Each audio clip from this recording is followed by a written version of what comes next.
our press secretary, gave alternative facts to that. My goal in this deposition was to be truthful, but not particularly helpful. Welcome to Unspun, the podcast that makes you better at finding the truth. The way people get news is changing. It used to be that there were many reporters who would research stories and write articles, but now politicians and famous people share information directly with you on social media and the internet. That means you find out things fast, but it's up to you to make sure the information's actually accurate. And newsmakers don't always do their part. The temptation to manipulate information is strong. They bend the truth to deceive so that they can avoid accountability, so that they can advance their agendas. When you recognize these agendas, you can sometimes find out what's real. And we're at a crossroads where anyone can share anything online, so it's important to sharpen your critical thinking skills. Finding that deception before it goes viral is pretty much a survival skill now, and we're going to do it together. Let's get unspun. Hello, truth seekers, and welcome to this week's episode of Unspun. I want to start today by looking a little bit at what I think is a recent free speech issue related to the first 100 days under the second presidency of Donald Trump. After that, I'm going to be talking about something that's been on my mind as I've watched politicians in the news, and that's the topic of political grandstanding. Before I get into it, though, thank you so much to all of you who have filled out the Unspun survey. I'll be reaching out to the prize winners this week. And please remember that anytime I would love to hear from you, either from a comment you might leave when you leave a review on this podcast app you're listening to right now, or an email to the unspunpodcast@gmail.com. Just know that I want to make a great show for you, so please let me know what works. Okay, let's get unspun. You know, we humans, we like big round numbers, and one of the ones we often keep track of is 100 days of a politician being in office. Last week, the President of the United States finished that 100 days in his second term, and there was a lot of media coverage. There were also press conferences, answering questions, Sunday morning news appearances, and a lot of editorials. I also saw press releases from different government departments, and so they were issuing sort of progress reports or crowing about the accomplishments of those first days. And I want to talk in particular about one from the USCIS, which is a part of the U.S. government responsible for monitoring and enforcing immigration. I want to read you a quote from the press release that they sent out. Here it goes. USCIS is restoring robust screening and vetting capabilities, enabling us to detect aliens with potentially harmful intent and to deter them from trying to enter the United States. USCIS is ensuring officers have access to the tools and training needed to detect immigration fraud and protect national security, and is actively increasing awareness of the consequences of immigration fraud. Aliens who use false information or deceitful practices to unfairly obtain immigration benefits will face serious consequences, including prison, steep fines, and removal from the U.S. Some of our screening and vetting efforts since January 20th, 2025 include completing 7,120 benefit fraud records, identifying fraud in 4,664 number of records, referring 462 benefit fraud records and 4,672 egregious public safety records to ICE for criminal investigation or enforcement, completing 2,271 site visits to workplaces, and screening 3,568 subjects' social media activity. USCIS adopted social media vetting for anti-Americanism to consider social media content that indicates an alien endorsing, espousing, promoting, or supporting anti-Semitic terrorism, anti-Semitic terrorist organizations, or other anti-Semitic or anti-American activity as a negative factor in any USCIS discretionary analysis when adjudicating immigrant benefit requests. So that's the end of what I'm going to read. But I have to ask you, what does it mean? What does it mean to enforce speech about anti-American activity? Now, I think we know what anti-Semitism is, right? This is hateful speech and action toward Jewish people, and I think most people would agree that is bad. It's interesting, though, that it is signaled out so much. I wonder if that's because of particular threats or something like that. And I will say, I tried to look up if terrorist attacks in the U.S. had targeted people who are Jewish more than they had other groups. But unfortunately, the best database that tracks that is not available anymore. When you try to visit it, it says that its government funding has been cut.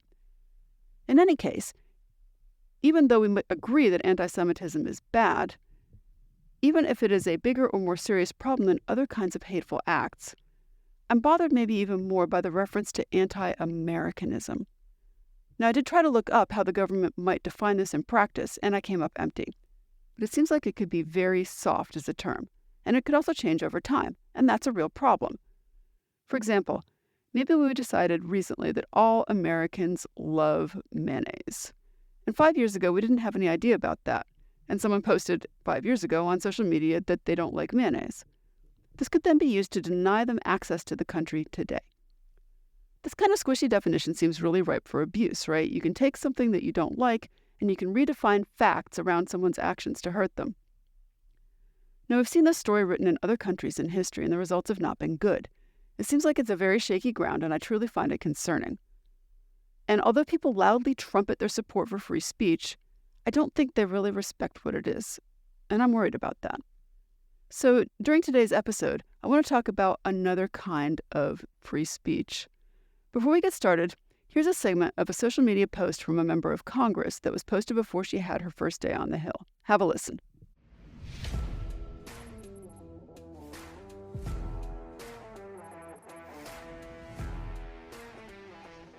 Hi, I'm Lauren. I'm a newly elected Congresswoman from Colorado. Even though I now work in one of the most liberal cities in America, I refuse to give up my rights, especially my Second Amendment rights.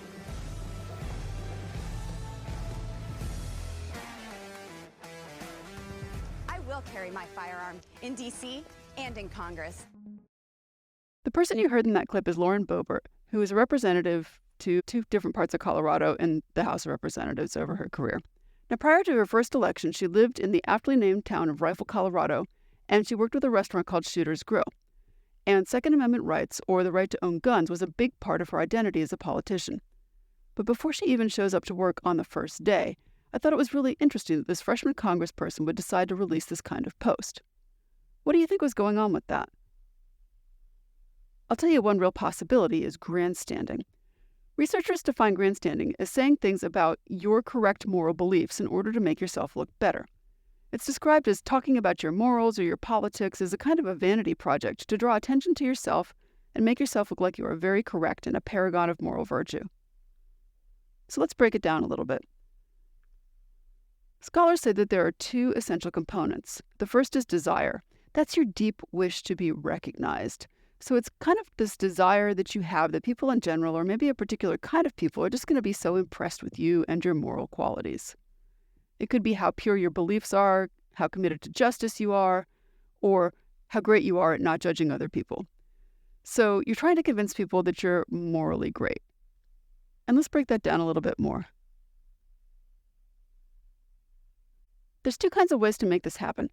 The first is prestige, getting positive attention, and the second is dominance, or coercing other people to believe as you do because of your great correctness. And some grandstanders do both. They yell about how great they are and they shame and blame others for their bad views. Or you might cut them off from the approval of others if they get called out for doing it. So, desire is the first component, and the second is action. This is where you pick the ways that you communicate in public to meet this desire for approval. While grandstanders might have mixed motivations, their desire to express others with their moral qualities has to be strong enough that they would be really disappointed if their audience wasn't impressed. And here's something really interesting. Grandstanding can be witting, where the grandstander is aware of their motivation, or it can be unwitting, where they don't even know they are doing it. Let's listen to another clip.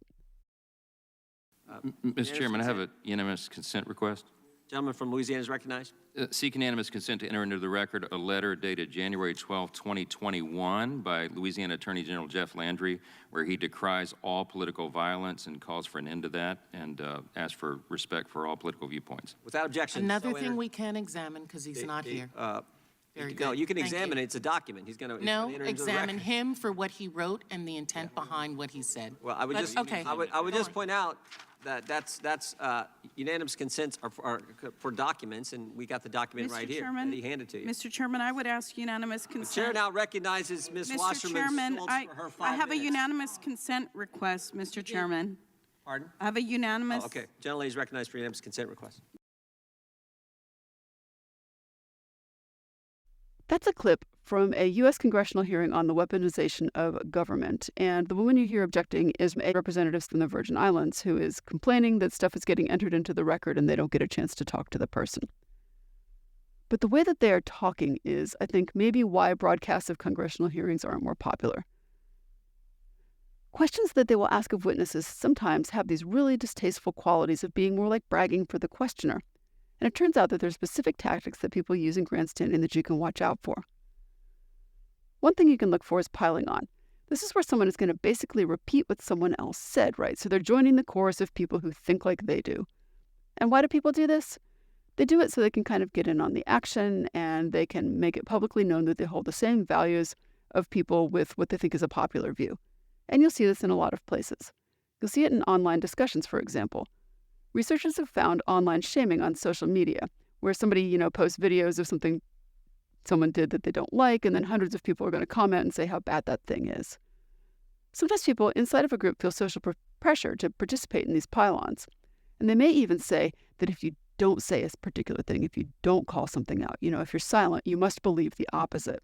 That's not logical, but they'll say that anyway. So these pile-ons kind of help people use what researchers would call social comparison and show themselves to be part of a group. Another thing people will do is called ramping up. This is where someone is speaking, and maybe they're following what someone else said, but they're making an even stronger or more extreme claim about an issue. Researchers Justin Tosi and Brandon Warnke give an example. Person A will say, "I was so disappointed to see people burning a flag. I know it's legal, but the media shouldn't show it on television." And person B will ramp up, saying, I felt more than just disappointed about this. We need to ask if this even falls under personal protected speech. It's so terrible to disrespect the sacrifice that the troops made.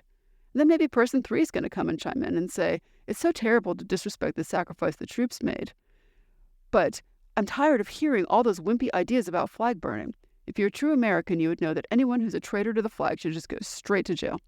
I think you get the idea. It's especially amazing when you see people do it with themselves.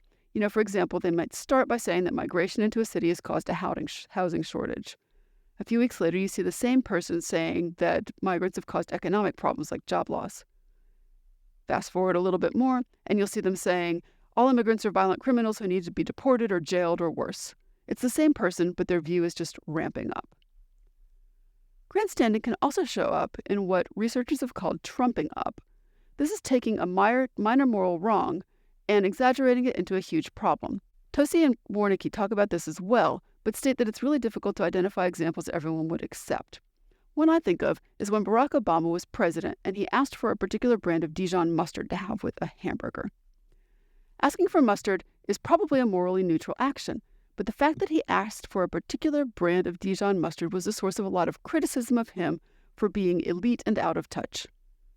Trumping up can be taking something that's innocent, or it can be taking something that is a minor offense.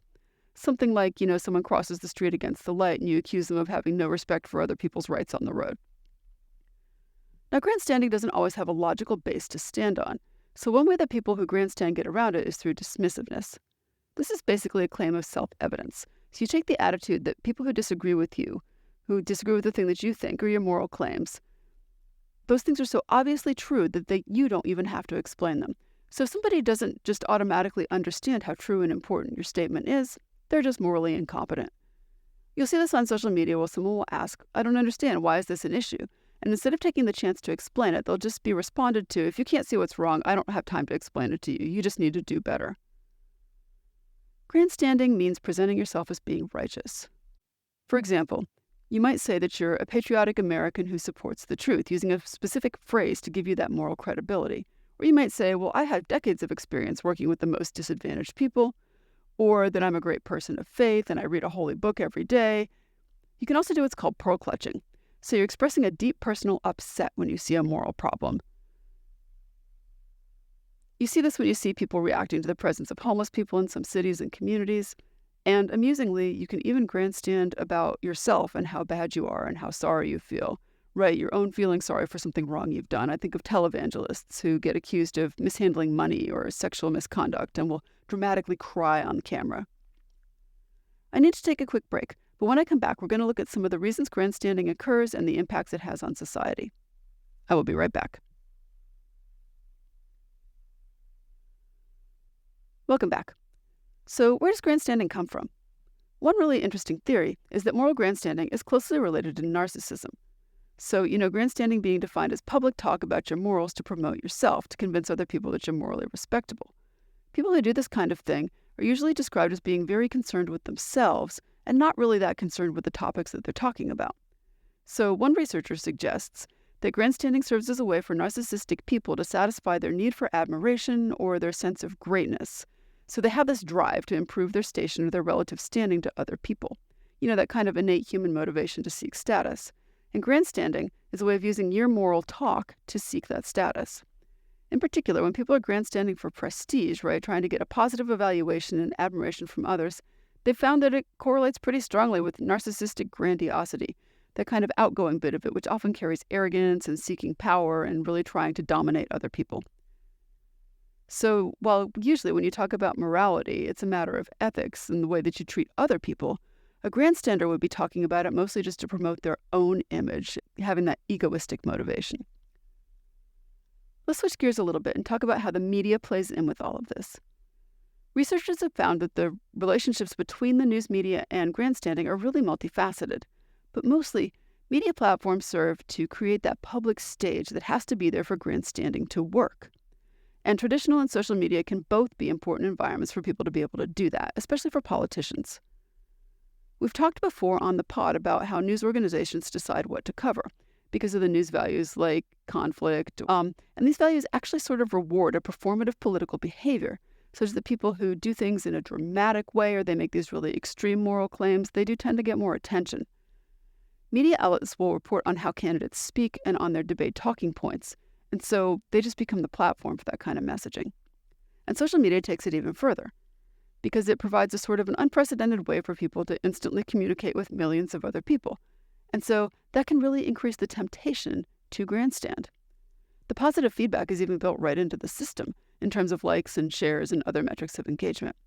These platforms make it easy to say what you want and to try to build status, and particularly people who have skills of presenting themselves, because they're easily able to compare themselves to other people, they're also easily able to sort of project a kind of ideal image on themselves. Because the interactions people have on a platform like Twitter or Blue Sky mean that people aren't just speaking to one other person, but they're always speaking kind of to the crowd, right? They're playing to a wider audience. And even if users don't use their real name, they can still have this desire to be the person who came up with this clever meme or this great idea or wrote this touching thing. And so that can drive people to seek that kind of praise for being morally impressive. So we see political grandstanding as kind of happening in a hybrid media system, where you've got both traditional news media and social media, and you've got news values and engagement metrics kind of working together. And in fact, social media users also actually amplify content that comes from traditional media by sharing and commenting on articles, for example. And so this dynamic really supports grandstanding things like piling on, where people will just reshare posts that are made by someone else or just join a chorus of agreement. And they'll do that to share their alignment with the group that they're trying to be a part of. Another place you'll see this is in specific political settings like congressional hearings, where legislators know that there's going to be cameras around and they use that opportunity to spend their speaking time sending political messages to voters. So for example, they may denounce particular people who are sitting right in front of them, or they may praise them. They may take their time to ask questions to attack or embarrass witnesses who've come to the committee meeting. Because you can get attention by talking about issues you know are really important to the public, and because the media is really happy about covering that kind of thing. It works pretty well. It's pretty good incentive for legislators to grandstand on topics that they think their constituents care about. So media platforms provide the means for public moral discussions, but they also create a really excellent environment for grandstanding because they magnify the potential audience for the things you're trying to show. And that audience really does matter.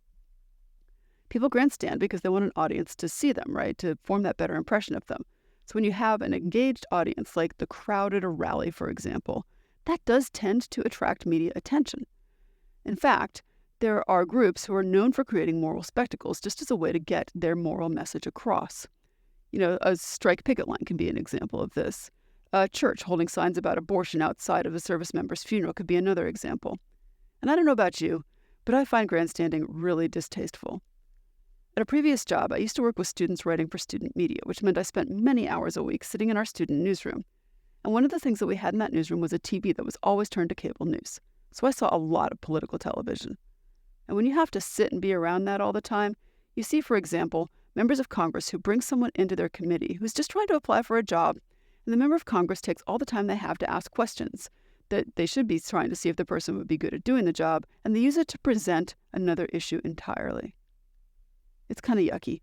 And I thought about playing you another clip of that, but they just made me cringe, and so I didn't even want to. What is the effect of grandstanding on all of us? Well, grandstanding takes what might be important discussions about morals and it kind of just degrades their value. It makes people cynical about anything that people say, because people are going to assume that when people weigh in on moral matters, they're doing so because they want to promote themselves. You'll hear people say, for example, that political candidates only care about immigration when it's close to an election. How funny, they'll say, that migrant caravans seem to disappear if we don't have an election coming up. And is this true? In some cases it might be. It probably isn't in every case. But because people do grandstand around these issues, it creates this kind of distrust. There's another issue, too.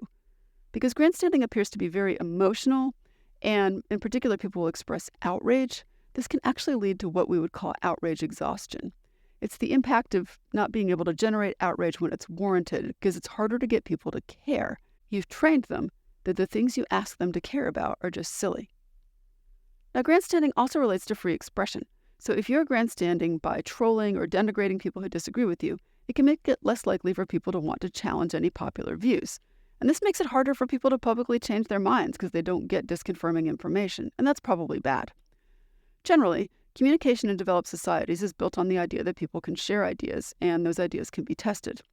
But if you're constantly shouted down for trying to share your ideas by someone who's just trying to make themselves look better, eventually we're going to have fewer ideas in the world, and that really raises a risk that we will no longer have good ones.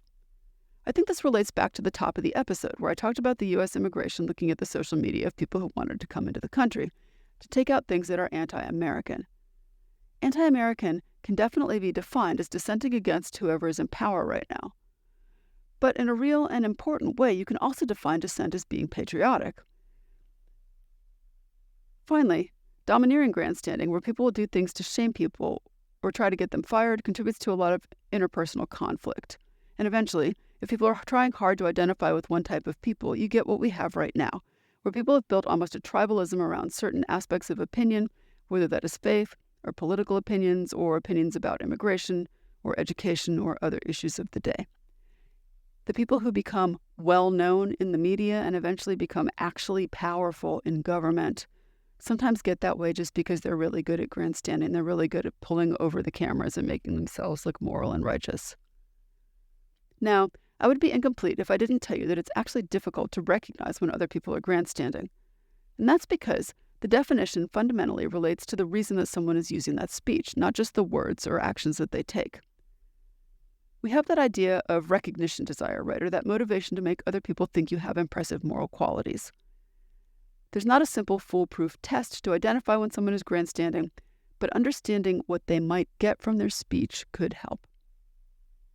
Thanks for sticking with me on this topic today, Truth Seekers. I hope you have a wonderful week and stay sharp.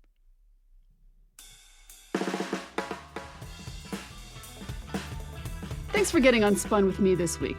Unspun is a production of me, Amanda Sturgill, and is a proud member of the MSW Media family of podcasts. Send me your thoughts and ideas about trickery in the news on Gmail at theunspunpodcast@gmail.com.